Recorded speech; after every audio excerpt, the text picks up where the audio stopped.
Hello everyone, welcome to our incredible platform of learn with मीज़ू। तो आज की इस वीडियो में हम बात करेंगे Universal declaration of human rights के बारे में। ठीक है, ये आपके JKSSB फीमेल सुपरवाइज़र का जो एग्ज़ाम होने वाला है उस सिलेबस में ये टॉपिक मेंशन्ड है और बहुत ही इंपॉर्टेंट टॉपिक है, इससे क्वेश्चन पूछे जाने के चांसेस हैं। देखिए, हम इस वीडियो में बात करेंगे Universal declaration of human rights के बारे में। अगर हम देखें तो इसमें सब चीज़ें डिस्कस करेंगे, कौन से आर्टिकल इसके रिलेटेड हैं। अच्छा, यहाँ पे हमारे पास क्या क्या इसके अंदर आता है, कितने पार्ट्स हैं, क्या है, हाँ सारी चीज़ें हम इसमें देखेंगे, कितने पार्ट्स में ये डिवाइड है universal declaration of human rights. Okay, तो हम सारी डिटेल में बात करेंगे इस वीडियो में। अगर आप हमारे चैनल पर नए हैं तो चैनल को सब्सक्राइब कर दें, वीडियो अच्छी लगे तो अपने दोस्तों के साथ शेयर कर दें। ठीक है, हम अपनी वीडियो की तरफ आगे बढ़ते हैं। तो बाकी अगर आपने वीडियो लेक्चर नहीं देखे हुए हमारे MCQ सेशन के, तो वो हम लाते हैं यूनिक मास्टर क्लासेस पे। ठीक है, उस चैनल पे जाएं तो आप जाके सब्सक्राइब कर लें और वहाँ पे जाकर आप देख सकते हैं। ठीक है, जो हमने MCQ सेशन वहाँ पे लाए हुए हैं। बाकी टेलीग्राम भी आप ज्वाइन कर सकते हैं, टेलीग्राम भी यूनिक मास्टर क्लासेस के नाम से है, वो आप कमेंट बॉक्स में आपको लिंक मिल जाएगा। तो ठीक है, ये हमारा एक न्यू चैनल है, तो इस पर हम डिस्कस करेंगे आपका जो थ्योरेटिकल पोर्शन है सारा का सारा, इस पर हम डिस्कस करेंगे। तो हमारे पास universal declaration of human right की अगर हम बात करें तो क्या है ये। सबसे पहले तो आपको एग्जामिनर ये क्वेश्चन पूछेगा कि ये कब सेलिब्रेट किया जाता है। जो हमारे पास यहाँ पे ह्यूमन राइट डे होता है तो ये 10 दिसंबर को सेलिब्रेट होता है। ठीक है, कब होता है? 10 दिसंबर को, ये आपने याद रखना है। ठीक है, to commemorate the universal declaration of human rights on this day in 1948। तो आपने 10 दिसंबर को याद रखना है। ठीक है, इंपॉर्टेंट हो जाएगा आपके एग्ज़ाम पॉइंट ऑफ व्यू से। तो अगर हम बात करें इसके बारे में, universal declaration of human rights UDHR, इसकी आपने याद रखना है। फुल एब्रीवेशंस भी आपसे पूछ सकते हैं। देखें, हम साथ साथ ये देखेंगे कि आपके क्वेश्चंस किस तरह के एग्ज़ाम में बन सकते हैं। तो UDHR की फुल एब्रीवेशन भी याद रखनी है, क्योंकि जो JKSSB है ना, JKSSB का पता नहीं होता वो क्वेश्चन कहाँ से डाल दे, लेकिन ज़्यादातर हमने देखा है कि वो बहुत सिंपल क्वेश्चन ही डालते हैं अगर हम इन पोर्शंस की बात करें। तो अगर हम बात करते हैं UDHR की, तो universal declaration of human rights जो है ये एक डिक्लेरेशन है जो अडॉप्ट की थी UN जनरल असेंबली ने, जो हमारे पास नेशन जनरल असेंबली है, 10 दिसंबर 1948 में। ठीक है, कब की थी? 10 दिसंबर 1948 को। अगर आपसे पूछा जाए ये UN जनरल असेंबली क्या है तो आप क्या बताएंगे, ये किसका आर्गन है UN? तो UN के बारे में अगर हम बात करें तो आपसे अगर कोई पूछ ले यूनाइटेड नेशन जनरल असेंबली के बारे में, तो अगर हम बात करते हैं ये one of the 6 principal organ है यूनाइटेड नेशन का। ठीक है, ये क्या है, किसका आर्गन है? यूनाइटेड नेशन का एक आर्गन है, तो ये आपने याद रखना है। ठीक है, ये सर्विंग करता है इट्स मेन, जो हमारे पास डेलिब्रेटिव या पॉलिसी मेकिंग या फिर रिप्रेजेंटेटिव आर्गन है ये, तो ये आपने याद रख लेना है। किसका है ये आर्गन? यूनाइटेड नेशन का। किसके बारे में बात कर रहा हूँ? यूनाइटेड नेशन जनरल असेंबली के बारे में बात कर रहा हूँ।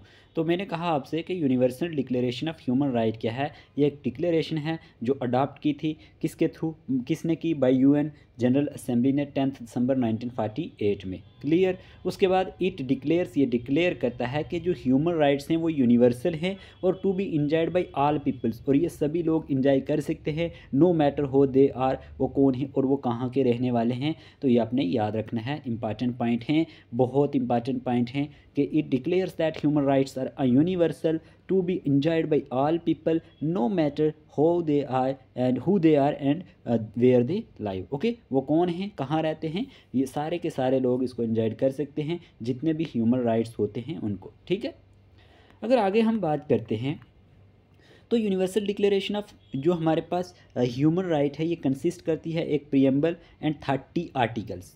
ठीक है, covering both civil and political rights and economic, social and cultural rights. देखें, बहुत इंपॉर्टेंट पॉइंट है, आपसे सीधा सीधा एग्जामिनर क्वेश्चन पूछ लेगा कि जो universal declaration of human right हैं इसके अंदर प्रियम्बल है और कितने आर्टिकल हैं? 30 आर्टिकल्स हैं जो कवर करते हैं both civil and political rights को and economic, social and cultural rights को। इसके अंदर ये राइट्स आते हैं, तो ये आपने याद रखना है। देखें, अगर आप अपने हैंड रिटन नोट्स बनाएंगे तो आपको ज़्यादा हेल्प होगी। PDF तो हम आपको प्रोवाइड कर देते हैं, लेकिन खुद से लिखने का ये फ़ायदा होता है कि आपका हाफ टॉपिक तो वहीं पे कंप्लीट हो जाता है। ठीक है, तो universal declaration of human right के अंदर 30 आर्टिकल्स हैं। ये कवर करते हैं सिविल पॉलिटिकल राइट्स को, economic, social and cultural rights को। ठीक है, अगर हम आर्टिकल 1 एंड 2 की बात करें तो इसके अंदर जनरल चीज़ों के बारे में बताया गया है। उसके बाद अगर हम बात करते हैं आर्टिकल 3 से 21 के अंदर, तो इसमें सिविल और पॉलिटिकल राइट्स के बारे में बताया गया है। बहुत इंपॉर्टेंट चीज़ें हैं ये आपने याद रखनी है।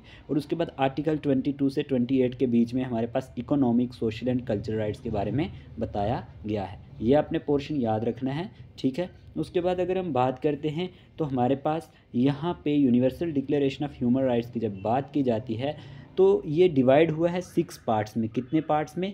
6 पार्ट्स में ये डिवाइड हुआ है। ये आपने याद रखना है कि यूनिवर्सल जो हमारे पास डिक्लेरेशन ऑफ ह्यूमन राइट है ये कितने पार्ट में डिवाइड हुआ है? 6 पार्ट में डिवाइड हुआ है। देखें, अगर हम इससे पहले एक बात ये कर लें कि जो ये हम आर्टिकल की बात कर रहे हैं तो आर्टिकल जो फर्स्ट है यहाँ पे हम थोड़ा सा डिस्कस कर लें। ये इंपॉर्टेंट हो सकता है आपके एग्ज़ाम पॉइंट ऑफ व्यू से कि जो आर्टिकल फर्स्ट है इसका, उसके अंदर आपने ये चीज़ याद रखनी है कि उसमें free and equal, are free होंगे और इक्वल होंगे। यानी कहने की बात ये है कि जितने भी ह्यूमन बींग्स हैं वो बॉर्न फ्री हुए हैं एंड इक्वल हैं and should be treated the same वे। ये आपने याद रखना है। और ऑल ह्यूमन बींग्स जो हैं वो फ्री और इक्वल डिग्निटी में भी हैं और राइट्स में भी। ठीक है, मतलब उनकी जो राइट्स हैं उनको बराबर के होंगे। ठीक है, उनके जो भी है चीज़ें हैं वो उनको इक्वली होंगी और फ्री होंगी। तो ये आर्टिकल फर्स्ट कहता है। ठीक है, और ये भी कहता है कि they are endowed with reasons, और हमारे पास conscience and should act toward one another in a spirit of brotherhood.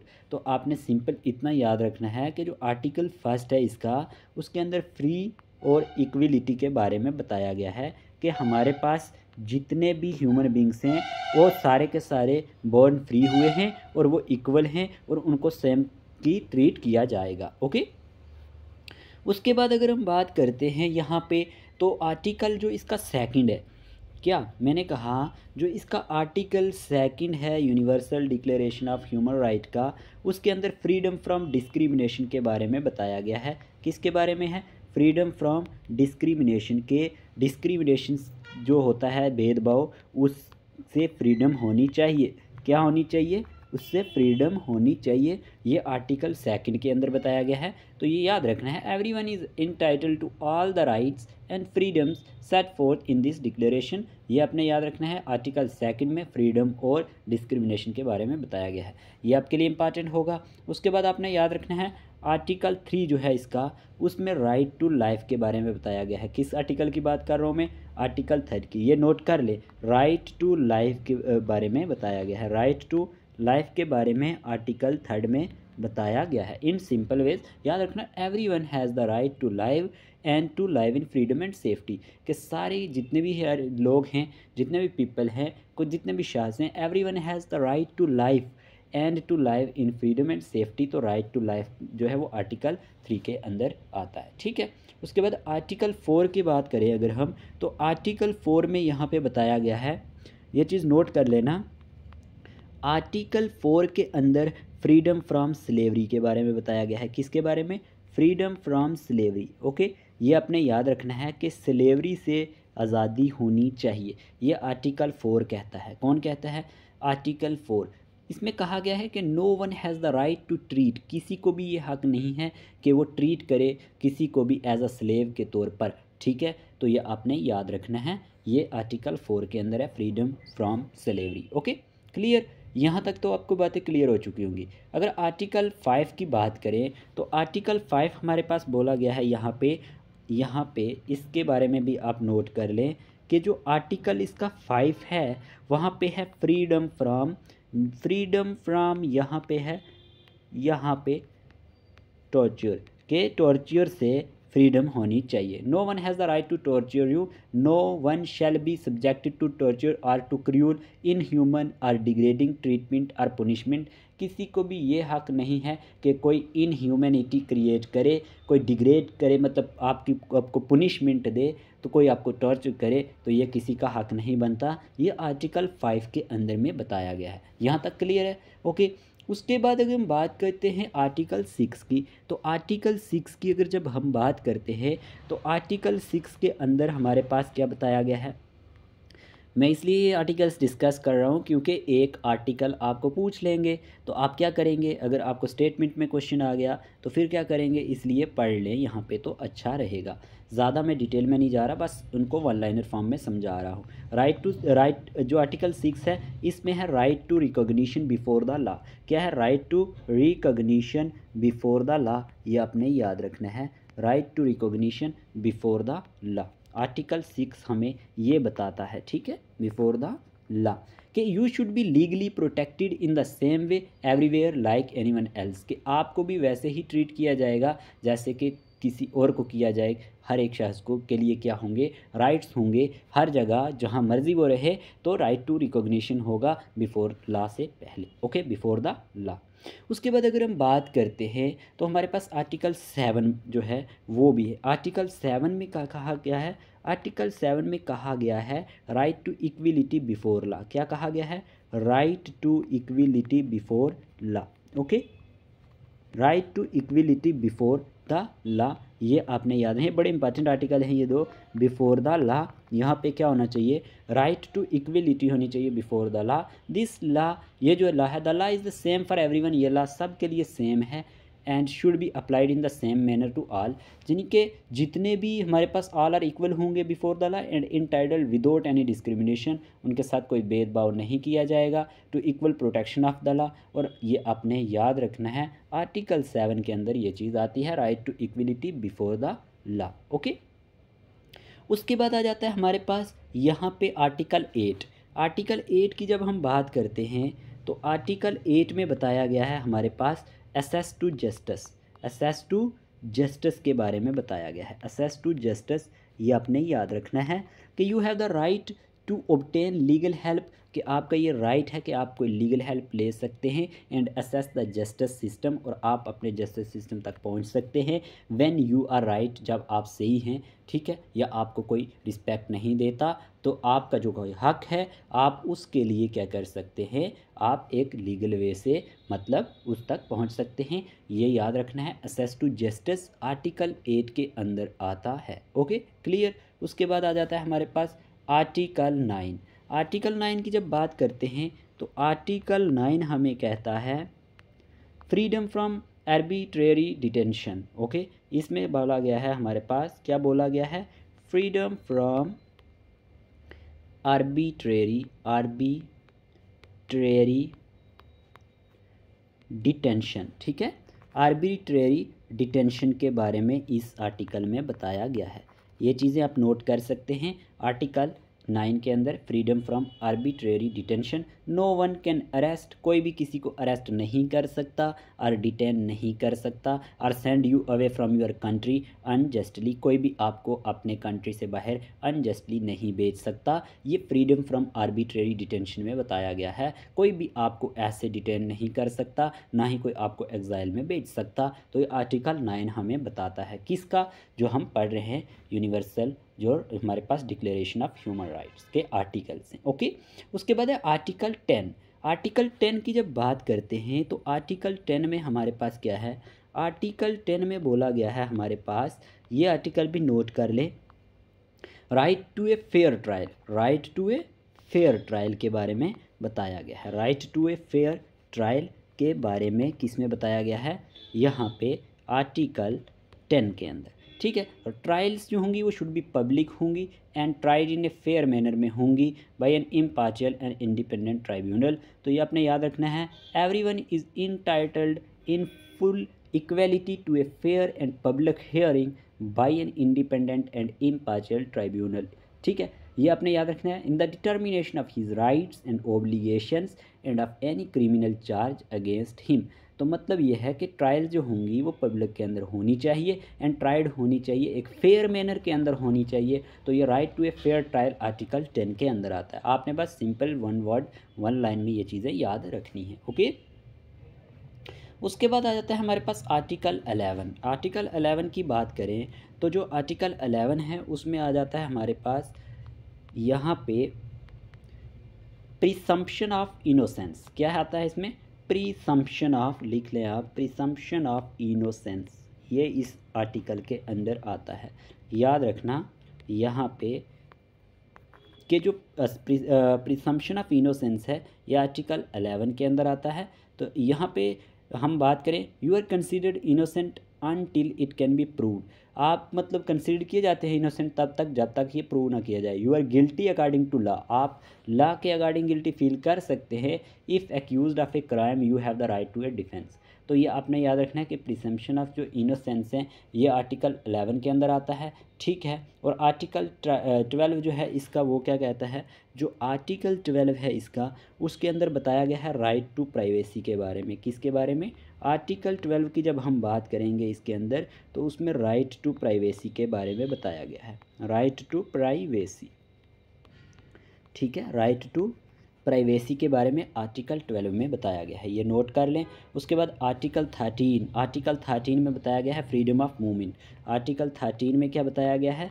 Freedom of movement होना चाहिए। आर्टिकल 13 में है फ्रीडम ऑफ मूवमेंट, ये नोट कर लें, फ्रीडम ऑफ मूवमेंट, ठीक है। आर्टिकल 13 के अंदर है फ्रीडम ऑफ मूवमेंट। उसके बाद आ जाता है हमारे पास यहाँ पे आर्टिकल 14, तो इसमें बताया गया है right to asylum, okay. Article 14 के अंदर है हमारे पास right to asylum, right to asylum, clear जी। ये आपने याद रखना है, राइट टू अजाइलम जो है वो आर्टिकल 14 के अंदर है, ठीक है। उसके बाद हमारे पास है आर्टिकल 15। आर्टिकल 15 में बोला गया है right to nationality. Right to nationality article 15 में आता है। किस में आता है? राइट टू नेशनलिटी, ये हमारे पास आता है यहाँ पे आर्टिकल जो हमारे पास है 15 उसके अंडर। ये चीज़ आप नोट कर लें, ठीक है। सीधा सीधा क्वेश्चन पूछा जाएगा। और आर्टिकल 16 जो है वो हमारे पास किस में बताया गया है? इसमें क्या बताया गया है? आर्टिकल 16 में बोला गया है हमें यहाँ पे राइट टू मैरिज। क्या बोला गया है? राइट टू मैरिज के बारे में बताया गया है, ठीक है। Right to marriage and found to a family, ठीक है। And to found a family, okay, and to found a family, ये आपने याद रखना है आर्टिकल 16 के बारे में, ठीक है जी। उसके बाद आ जाता है हमारे पास आर्टिकल यहाँ पे 17। तो आर्टिकल 17 की जब बात करते हैं तो आर्टिकल 17 में आता है हमारे पास यहाँ पे right to own property. Right to own जो प्रॉपर्टी है ये हमारे पास आर्टिकल 17 में बताया गया, सॉरी। तो ये आपने याद रखना है, यानी कि you have the right to own things, ये आपका हक है कि जो आपकी अपनी चीज़ें हैं। No one has the right to illegally take them from you, किसी का हक भी नहीं बनता कि वो इलीगली आपसे छीन ले, ओके। उसके बाद आर्टिकल 18 की बात करें तो आर्टिकल 18 में आता है फ्रीडम ऑफ रिलीजन और बिलीफ। क्या? आर्टिकल 18 की बात जब करते हैं तो आर्टिकल 18 के अंदर फ्रीडम जो है ऑफ रिलीजन है, फ्रीडम ऑफ रिलीजन और बिलीफ, ठीक है। ये आपने याद रखना है कि everyone has the right to freely manifest their religion. हर एक को हक है कि वो अपने रिलीजन को आज़ादी से मतलब अपना सकता है, टू चेंज इट, उसको बदल भी सकता है, and to practice it alone और विद अदर, वो अकेले उसको प्रैक्टिस भी कर सकता है या दूसरों के साथ भी प्रैक्टिस कर सकता है। आर्टिकल 18 हमें ये कहता है। यहाँ तक बात क्लियर हुई। उसके बाद article 19 freedom of expression. Freedom of expression आता है आर्टिकल 19 के अंदर।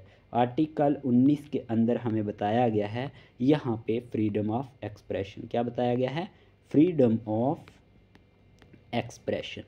ये बात आपने क्लियरली माइंड में रख लेनी है कि everyone has the right to think. हर एक को ये हक है कि वो सोच सकता है एंड से और कह सकता है व्हाट दे लाइक, जो उसे पसंद है, and no one should forbid it, और कोई भी उसे मना नहीं कर सकता। वो अपनी हर एक बात को थ्रू थॉट्स के ज़रिया किसी भी सोर्स के ज़रिया वो अपनी फ्रीडम्स ऑफ एक्सप्रेशन को शेयर कर सकता है, उसको आज़ादी है। क्लियर? यहाँ तक आपको क्लियर हो चुका होगा। आगे आता है आर्टिकल 20। जब आर्टिकल 20 की बात करते हैं तो आर्टिकल 20 के अंदर आता है हमारे पास फ्रीडम ऑफ असेंबली। क्या आता है? फ्रीडम ऑफ असेंबली आर्टिकल 20 के अंदर आता है। क्लियर? आपने याद रखना you have the right to organize, आपको ये राइट है कि वो आप ऑर्गेनाइज कर सकते हैं, पार्टिसिपेट कर सकते हैं इन पीसफुल मीटिंग के अंदर। हमें ये आर्टिकल ये कहता है 20 कि आपको आज़ादी है, आपका ये राइट है कि आप ऑर्गेनाइज कर सकते हैं और पार्टिसिपेट कर सकते हैं किसी भी पीसफुल मीटिंग के अंदर, और no one may be compelled to belong to an association, कोई भी आपको इसको मजबूर नहीं कर सकता करने के लिए भी। आर्टिकल 21 कहता है हमें, आर्टिकल 21 की जब बात करते हैं तो आर्टिकल 21 हमें कहता है right to partake in public affairs, कि जो राइट है ये आपका हक है कि आप क्या कर सकते हैं, टू टेक पार्ट, कि आप हिस्सा ले सकते हैं किस में, पब्लिक अफेयर्स में। ठीक है, इन पब्लिक अफेयर्स, ये आपने नोट कर लेना है। पब्लिक अफेयर्स में मैं सिंपली आपको बता रहा हूँ ताकि आप ज़्यादा बोर ना हो। तो आर्टिकल 21 है right to take part in public affairs, everyone has the right to take part in their country political affairs, हर एक का ये हक बनता है कि वो अपने कंट्री के पॉलिटिकल अफेयर्स में हिस्सा ले सकता है, एंड और वो इक्वली क्या कर सकता है, access to public services, and government should be voted for regularly. तो आपने ये चीज़ें याद रखनी है कि आर्टिकल 21 में ये बात की गई है कि आपका ये हक बनता है कि आप किसी भी पॉलिटिकल अफेयर्स में हिस्सा ले सकते हैं या फिर पब्लिक सर्विसेज में हिस्सा ले सकते हैं। क्लियर। उसके बाद आ जाता है हमारे पास आर्टिकल 22। आर्टिकल 22 की जब बात करते हैं तो राइट टू सोशल सिक्योरिटी है। क्या है, आर्टिकल 22 की जब बात करते हैं तो इसके अंदर आ जाता है हमारे पास, नोट कर ले, राइट टू सोशल सिक्योरिटी। इसके अंदर आता है हमारे पास राइट ऑफ, जो हमारे पास सोशल सिक्योरिटी के रिलेटेड राइट्स हैं वो इसके अंदर आते हैं कि society should help individual to freely develop, कि सोसाइटी क्या है वो चाहे तो वो मदद कर सकती है इंडिविजुअल की, to freely develop and make the most of all advantages offered in their country, कि वो अपने कंट्री में जितनी भी मतलब हमें ज़रूरत होती है एक कंट्री को डेवलप करने में, वो सारी एडवांटेजेस को ऑफर्ड कर सकती है राइट टू सोशल सिक्योरिटीज़ के थ्रू। तो ये आर्टिकल 22 कहता है। ठीक है, उसके बाद है आर्टिकल 23। इसका जो आर्टिकल 23 है वो हमारे पास क्या कहता है, ये हमें राइट टू वर्क के बारे में बताता है। किसके बारे में बताता है, राइट टू वर्क के बारे में बताता है। ये आपने याद रखना है। आर्टिकल 23 है सॉरी, वो हमें राइट टू वर्क के बारे में बताता है। Everyone has the right to work in just and favourable conditions and be free to choose your work with the salary, कि वो अपनी मर्ज़ी के साथ चूज़ कर सकता है कोई भी काम, जितनी मर्ज़ी उसकी सैलरी हो, that allows you to live and support family, जिससे वो लाइव रहे और अपनी ज़िंदगी का गुजारा करे और अपनी फैमिली को सपोर्ट करे। ठीक है, तो राइट टू वर्क का ये मतलब हुआ आर्टिकल 23 के अंदर। ओके, आर्टिकल 24 जो है वो हमारे पास कहता है यहाँ पे राइट टू, जब हम आर्टिकल 24 की बात करते हैं तो आर्टिकल 24 कहता है right to leisure and rest. ठीक है, ये हमें लेजर और रेस्ट के बारे में बताता है। एवरी, जो हम बात करते हैं each work day should not be too long and everyone has the right to rest, कि हर एक दिन जो होता है वो इतना लंबा नहीं होता कि उसमें क्या हो, जो हर एक आदमी होता है उसका राइट बनता है कि वो रेस्ट भी ले सकता है, and take regular paid holidays. ठीक है ना, तो ये आपने याद रखना है, इंपॉर्टेंट होगा। और लेजर और रेस्ट के बारे में आर्टिकल 24 है। और आर्टिकल 25 जो है वो हमारे पास किसके बारे में है, आर्टिकल 25 की बात करें तो ये हमारे पास यहाँ पे आ जाता है right to adequate standard of living के बारे में। राइट टू जो चीज़ें मैं यहाँ पे नोट कर रहा हूँ ये आप नोट कर लें, ये आपके लिए सफिशिएंट रहने वाली हैं। एडिक्वेट स्टैंडर्ड ऑफ लिविंग, ठीक है, right to adequate standard of living के बारे में हमें आर्टिकल 25 बताता है। ठीक है, ये आपने याद रखना है कि आपका ये हक बनता है। ठीक है, क्या हक बनता है, यू हैव द राइट ये to have what you need, कि आपको क्या ज़रूरत है, सो दैट यू, जिससे तुम और तुम्हारी family do not go hungry, वो भूखी ना हो और होमलेस ना हो और वो बीमार ना पड़े। ये आर्टिकल 25 हमें कहता है इसका। ठीक है, ये क्लियर हो गया। उसके बाद आर्टिकल 26 है राइट टू एजुकेशन के बारे में। राइट टू एजुकेशन के बारे में आर्टिकल 26 आता है। किसके बारे में, राइट टू एजुकेशन के बारे में। ओके जी, राइट टू एजुकेशन आता है आर्टिकल 26 के अंदर। आर्टिकल 26 के अंदर क्या आता है, राइट टू एजुकेशन, कि आपका ये राइट बनता है कि आप स्कूल जाएं, कंटिन्यू करें अपनी स्टडीज़ को, जितनी आपकी चाहत हो, जो आप कुछ सीखना चाहें चाहे किसी रिलीजन के बारे में सीखना चाहें, किसी ओरिजिन के बारे में सीखना चाहें, तो राइट टू एजुकेशन ये आपको बताता है आर्टिकल 26 के अंदर। ओके, उसके बाद आ जाता है हमारे पास यहाँ पे, उसके बाद आता है हमारे पास आर्टिकल 27। ठीक है, जब हम आर्टिकल 27 की बात करते हैं तो आर्टिकल 27 क्या है? आर्टिकल 27 कहता है इसका right to take part in cultural, कि आपका ये राइट बनता है कि आप हिस्सा ले सकते हैं। Right to take part in cultural, आप cultural, artistic and scientific life में हिस्सा ले सकते हैं। ठीक है, ये हमें आर्टिकल 27 बताता है। कल्चरल, आर्टिस्टिक, ठीक है, आर्टिस्टिक और साइंटिफिक लाइफ के बारे में हमें ये बताता है आर्टिकल कौन?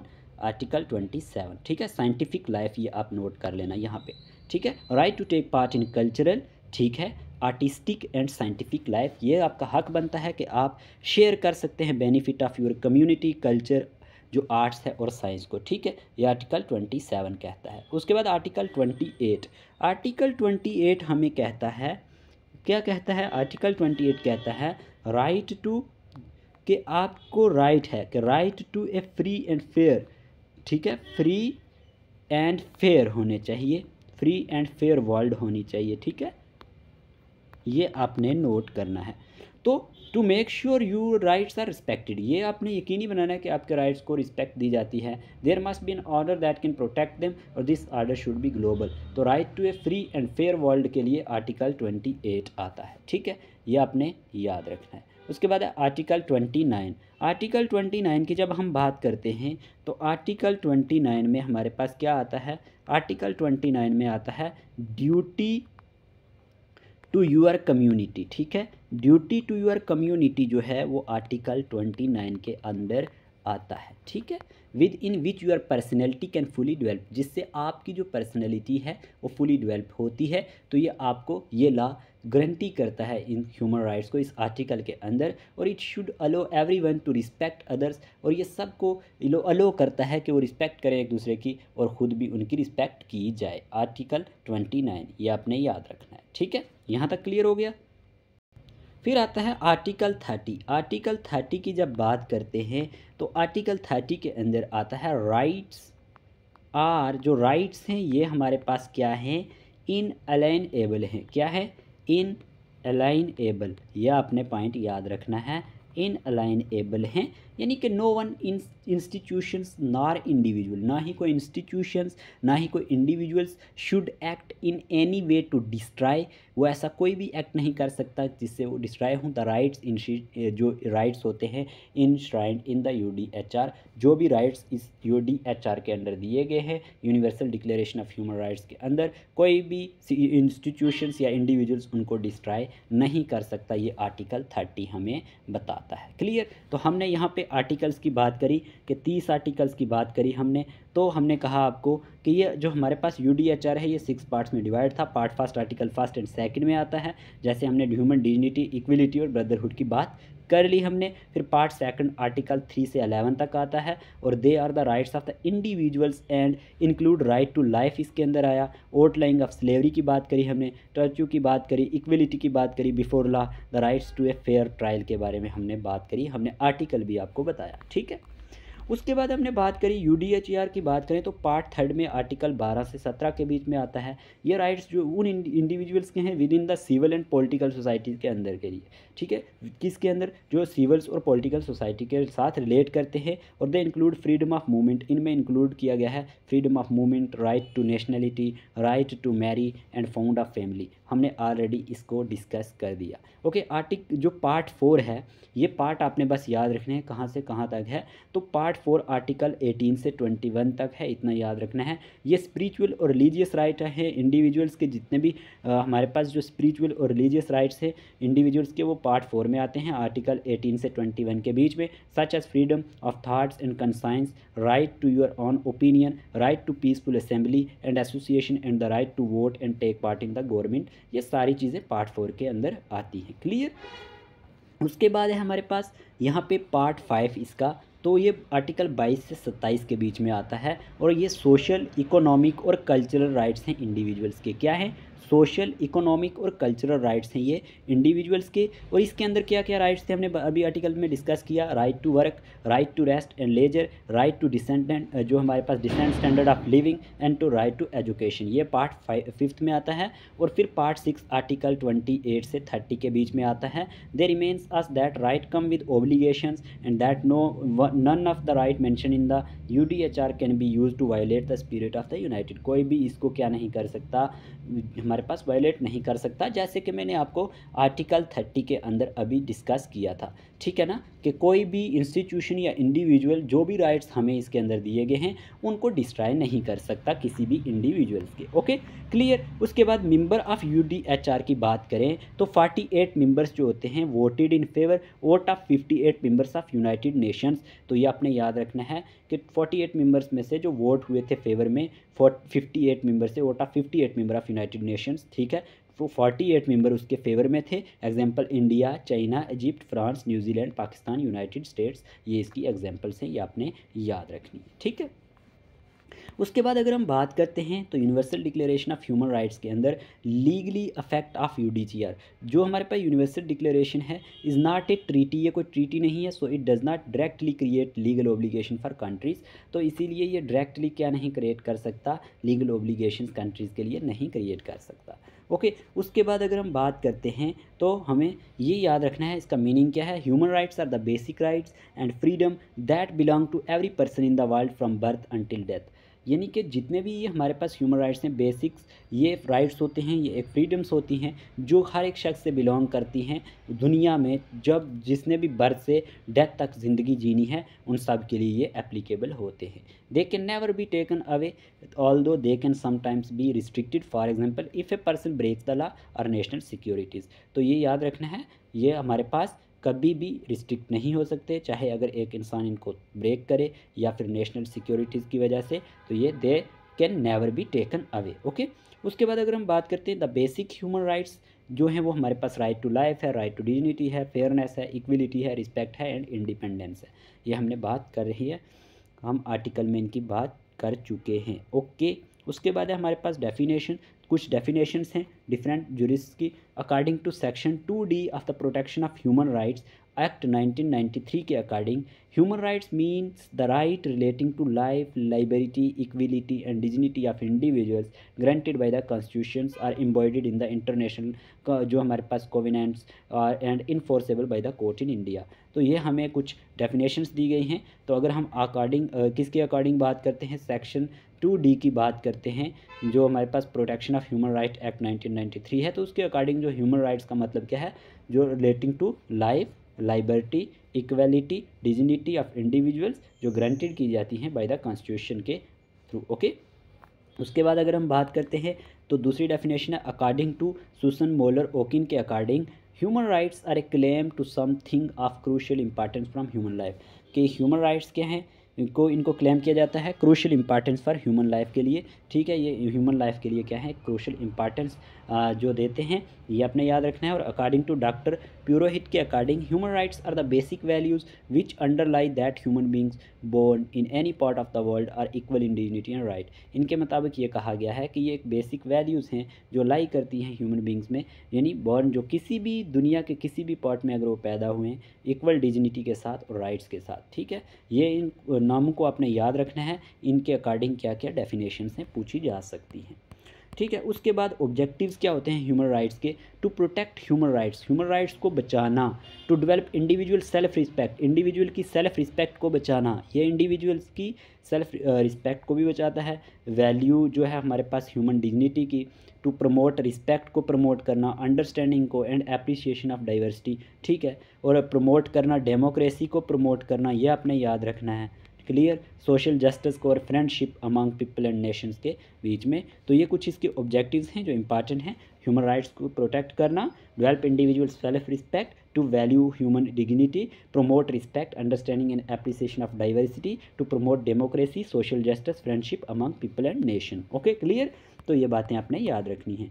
अब सोर्सेज की बात करें, ह्यूमन राइट्स के सोर्सेज क्या क्या हैं, तो universal declaration of human rights हैं, इंटरनेशनल ट्रीटीज़ एंड जो हमारे पास कोवेनेंट्स हैं, इंटरनेशनल जो हमारे पास कस्टम्स हैं, जुडिशनल डिसीजंस हैं और ऑफिशियल डॉक्यूमेंट्स हैं। ये कुछ सोर्सेज हैं ह्यूमन राइट्स के, ठीक है, ये आपने याद रखना है। काइंड्स ऑफ ह्यूमन राइट्स हमारे पास आते हैं सिविल एंड पॉलिटिकल राइट्स और इकोनॉमिक एंड सोशल राइट्स और कलेक्टिव राइट्स, जो हमने आर्टिकल्स में डिस्कस किया। Civil and political rights, economic and social rights और कलेक्टिव राइट्स, ठीक है, ये आपने याद रखना है। अगर हम काइंड्स ऑफ ह्यूमन राइट्स की बात कर रहे थे सिविल एंड पॉलिटिकल राइट्स की, तो राइट कंटेंट इन द जो हमारे पास covenants of civil and political come under this category that see their origin in 13th century in Magna Carta, जिनका ओरिजिन कहाँ से हुआ, मैग्ना कार्टा से 13th सेंचुरी में। एग्जांपल राइट टू लाइफ इसमें आता है, लाइबर्टी आता है, राइट टू प्राइवेसी आता है, राइट टू फ्रीडम आता है फ्रॉम टॉर्चर से लेकर इनह्यूमन ट्रीटमेंट तक, ठीक है। ये हमारे पास सिविल और पॉलिटिकल राइट्स में ये कैटेगरीज आती हैं, तो ये आपने याद रखनी है, इंपॉर्टेंट होगा एग्जाम पॉइंट ऑफ व्यू से। आपसे पूछा जाएगा बताएं which one of the following is an example of civil and political rights, और नीचे ऑप्शन दिए होंगे right to life, liberty, right to privacy, right to freedom, तो आपने आंसर वहाँ पे देना होगा, ठीक है, क्लियर। अगले क्वेश्चन की बात करें अगर हम नेक्स्ट, अगर क्या कहा गया है ह्यूमन राइट्स के बारे में, इकोनॉमिक एंड सोशल राइट्स है दूसरे। These rights refer to economic and social rights, ये वो हमारे पास इकोनॉमिक और सोशल राइट्स हैं which are considered to have been originated in the Russian revolution of 1917, के जो रशियन रिवोल्यूशन ऑफ 1917 में ओरिजिनेट हुए and in Paris peace conference of 1919 में। ये आपने याद रखना है, इकोनॉमिक और जो सोशल राइट्स हैं ये कहाँ से ओरिजिनेट हुए, जो रशियन रिवोल्यूशन था 1917 का और जो पेरिस पीस कॉन्फ्रेंस थी 1919 की, वहाँ से ये हमारे पास ओरिजिनेट हुए। एग्जाम्पल हैं इसकी फूड, क्लॉथ्स, होस और जो हमारे पास adequate standard of living and freedom from hunger, ये इसकी एग्जाम्पल्स हैं, इंपॉर्टेंट होगा एग्जाम पॉइंट ऑफ व्यू से, ओके। फिर है हमारे पास कलेक्टिव राइट्स क्या होते हैं, individuals are also member of such units, groups or communities and state, therefore international law not only recognizing inalienable rights of individuals but also recognizing certain collective rights, कि ये कुछ और जो रिकॉग्नाइज करता है कुछ कलेक्टिव राइट्स को। Example हम देखे हैं राइट टू सेल्फ डिटर्मिनेशन, इसमें आता है कलेक्टिव राइट्स में, right to peace and development भी कलेक्टिव राइट्स में आता है। ये आपने याद रखना है कि ये हमारे पास कलेक्टिव राइट्स की कैटेगरी में ये चीज़ें आती हैं।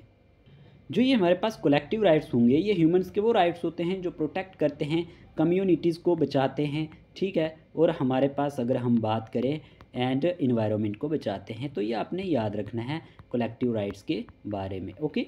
Collective rights emerge because individuals' human rights do not adequately protect people living collectively, especially indigenous people, local communities and other minorities। आपने जो चीज़ें याद रखनी है वो ये हैं कि हमारे पास इसमें examples right to self determination, right to peace and development आता है, और ये हमारे पास प्रोटेक्ट करते हैं कम्युनिटीज़ और इन्वायरमेंट को, क्लियर, ओके। आगे अगर हम बात करें तो हमारे पास आता है कंसेप्ट ऑफ ह्यूमन राइट्स में, ये मैग्ना कार्टा क्या है, Magna Carta is also known as great charter, ये एक चार्टर था राइट्स का जो agreed by king John as England, ये हमारे पास ऑन 15 जून जो हमारे पास 1215 में हुआ था, to make peace between the unpopular king and a group of people, it promise the protection of church rights. इसमें कुछ प्रोटेक्शंस थी चर्च राइट्स के बारे में, तो ये आपने याद रख लेना है मैग्ना कार्टा के बारे में, ठीक है। तो ये किसने, ये king John as England on 5 June जो 15 जून जो हमारे पास 1215 में हुआ था, तो ये इंपॉर्टेंट हो सकता है आपके एग्जाम पॉइंट ऑफ व्यू से, ठीक है। एग्ज़ाम में आपसे क्वेश्चन बनेगा हु साइंड मैग्ना कार्टा तो ऑफ ह्यूमन राइट्स, तो आपने याद रखना है ऑन 15 जून जो हमारे पास ये डेट दी गई है इन ए फील्ड एट, ये हमारे पास किंग जॉन ने हमारे पास क्या किया था, साइन किया था, तो ये नाम आपने याद रखना है जो इम्पॉर्टेंट हो सकता है आपके एग्ज़ाम पॉइंट ऑफ व्यू से, ठीक है, ये आपको याद रखने की ज़रूरत है, ठीक है। उसके बाद अगर हम बात करें हैं petition of rights 1628, a statement of civil liberties sent by the English parliament to Charles first, कि एक स्टेटमेंट जो थी सिविल लाइबर्टीज़ की जो सेंट की गई थी इंग्लिश पार्लियामेंट से जो हमारे पास चार्ल्स फर्स्ट के थ्रू, और ह्यूमन राइट्स पर इम्प्रूव्ड और इन्हांस्ड इन द पिटिशन, इस पिटिशन के थ्रू जो ह्यूमन राइट्स थे उनको इम्प्रूव किया गया या इन्हेंस्ड किया गया था इस पिटिशन के थ्रू। तो पिटिशन ऑफ राइट्स 1628 ये चीज़ भी आपने याद रखनी है, और मैग्ना कार्टा के बारे में भी आपने याद रखना है, क्लियर। कंसेप्ट की अगर हम बात करते हैं बिल ऑफ राइट्स जो था 1689, ये एक लैंडमार्क है, एक्ट है in the constitutional law of England में that set out certain basic civil rights, तो इसके अंदर भी कुछ बेसिक सिविल राइट्स के बारे में बात की गई है, तो आपने ऐसे इन जनरल ये याद रखना है बिल ऑफ राइट्स जो है हमारे पास ये भी एक कंसेप्ट है इसका 1689 में दिया गया। फिर है Virginia declaration 1776। This declaration specified A number of fundamental rights of man.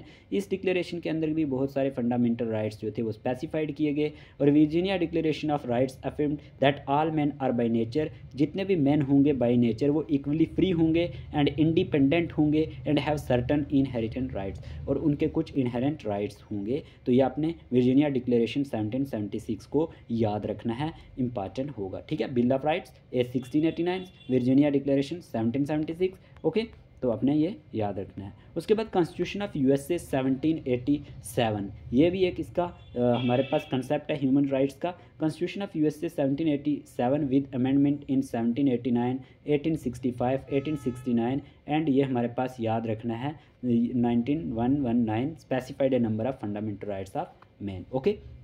उसके बाद अगर हम बात करते हैं फ्रेंच डिक्लेरेशन 1789 के बारे में, inspired by the American declaration of independence. ये किससे इंस्पायर्ड हुआ? ये हमारे पास इंस्पायर्ड हुआ है हमारे पास यहाँ पे अमेरिकन डिक्लेरेशन ऑफ इंडिपेंडेंस से। और the newly form national assembly proclaimed the declaration of rights of man जो हमारे पास सिटीजन्स हैं। तो फ्रेंच डिक्लेरेशन 1789 भी आपने याद रखना है। यहाँ पे जो हमने डिस्कस किया था 1789, 1865, 1869, तो ये 1919 था, ये आप करेक्ट कर लेना, ओके, 1919, ओके। तो अगर हम बात करते हैं आगे की, तो universal declaration of human rights 1948 in a historic document that was adopted by United Nation general assembly, UDHR is a milestone document in the history of human rights. It sets out for the first time fundamental human rights to be universally protected. तो इसके अंदर जो है वो हमारे पास fundamental जो human rights हैं उनको यूनिवर्सली प्रोटेक्टेड किया गया। तो ये आपने याद रखना है, universal declaration of human rights 1948, okay. फिर इंटरनेशनल जो हमारे पास कोवेनेंट्स ऑफ 1966 हुआ। United Nation general assembly adopt 2 कन्वेनेंट्स जो कोवेनेंट्स ऑफ 16 दिसंबर 1966, ठीक है। ये आपने याद रखना है कि जो यूनाइटेड नेशन जनरल असेंबली है उसने अडॉप्ट किए थे 2 हमारे पास कोवेनेंट्स ऑन 16 दिसंबर 1966 में, the international covenants on civil and political rights and international covenants on economic, social and cultural rights. ये दोनों आपने याद रखने हैं। एक हमारे पास सिविल एंड पॉलिटिकल राइट्स, आपसे पूछा जाएगा कि इंटरनेशनल कोवेनेंट्स 19 जो हमारे पास 66 में जो जनरल असेंबली ने अडॉप्ट किए थे 2 कोवेनेंट्स, वो कौन कौन से थे? एक था international covenants on civil and political rights और दूसरा है international covenants on economic, social and cultural rights. Clear? तो ये आपने याद रखना है। तो ये इंपॉर्टेंट था आपके एग्ज़ाम पॉइंट ऑफ व्यू से। आज की वीडियो के लिए हम इतना ही रखते हैं। हमने इस लेक्चर में जो हमने देखा ये सारा इंपॉर्टेंट टॉपिक था, यहाँ से क्वेश्चंस बन सकते हैं। अब हम इस पे लाएंगे MCQs। क्या लाएंगे? MCQs, और MCQs आपने देख लेने हैं, ठीक है। तो पहले आपने इस जो लेक्चर को तैयार करना है अच्छे से, फिर हम इस पे MCQs लाएंगे और फिर वो आपने अटेम्प्ट करने हैं यूट्यूब चैनल पर ही। बाकी PDF आपको मिलती रहती हैं, ठीक है। आप भी अपने नोट्स प्रिपेयर करें, बहुत टाइम है आपके एग्ज़ाम को। तो आज की वीडियो के लिए इतना ही रखते हैं। Take care of yourself.